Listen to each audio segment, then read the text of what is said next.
What's up, how's it going everybody? Today I'm going to be talking about a movie you may be familiar with, but you might not be. The Rescuers from 1977.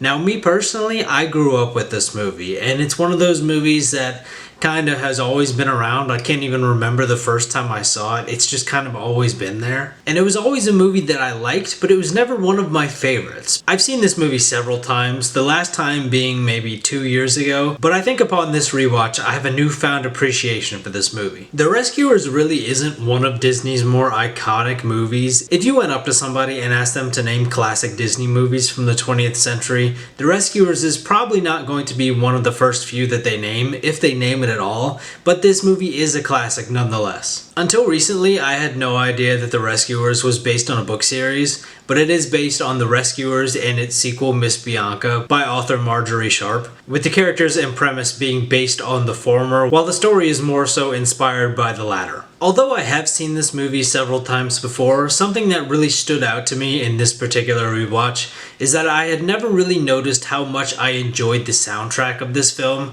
This film is not known for its soundtrack. It's not one of those Disney movies that is one of those iconic soundtracks that you know all the songs. Chances are a lot of people wouldn't even recognize any of these songs, but I do think that they really work well for this movie and I really enjoyed them. And on top of that, I think that the music itself, outside of the songs with lyrics, is also really good. Although The Rescuers doesn't take center stage for Disney anymore, it is significant to Disney's history and animation history. Something you may not know about this movie is that this is the first Disney animated movie to get a sequel.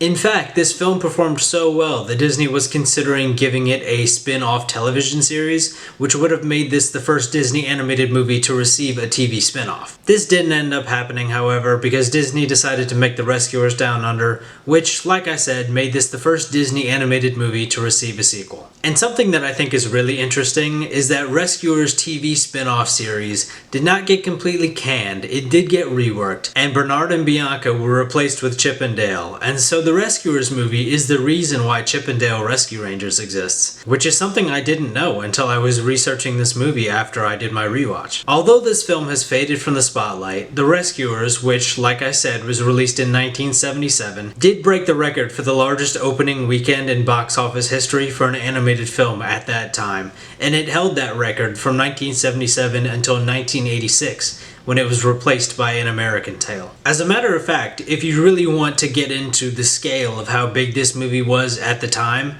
in 1977, when this movie was released, it did better at the box office in France and in Germany than any other film. Meaning that The Rescuers made more at the box office in France and Germany than Star Wars A New Hope, which was then just the original Star Wars, and The Spy Who Loved Me, the 10th James Bond movie. So this movie in France and Germany overcame some stiff competition that year to be the most successful movie of the year. And naturally, the success of the film bounced back to that book series that it was based on and put all 9 Rescuers books on the bestsellers list at that time. For being the success that it was, I find it very interesting that this movie, for the most part, isn't toward the top of the list for iconic Disney classics, and I don't really know why that is particularly. The only thing that I can really think of maybe is because this movie isn't a musical in the way that a lot of Disney animated movies are musicals.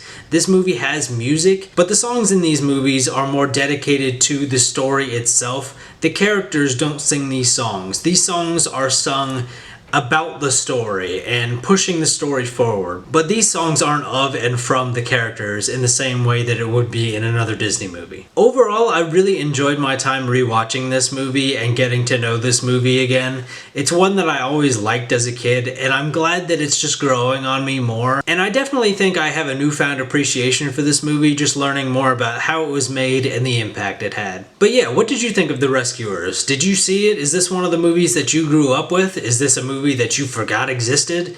Is it one that you never got to see as a kid? If so, I recommend going to check it out because it's a lot of fun. And it is kind of a unique experience because it is one of Disney's more serious stories in an animated movie, which I think can be a nice change. But yeah, that's all I've got to say for now about The Rescuers. I will be doing the sequel, The Rescuers Down Under, eventually. I just don't know if that's going to be the next video or if it's going to be like 5 or 6 videos from now. We'll have to see when we get there. But if you got to the end of this video, thanks for sticking around. If you want to help me out here on YouTube, liking this video, commenting on this video, subscribing to the channel, or checking out some of my other videos, all those things help me grow the YouTube channel. Ring the bell if you want to. I have social medias linked in the description of this video, I think. Check those out if you want to. We'll see if I post there ever. But yeah, until next time. Bye. Out of my way, you road hog!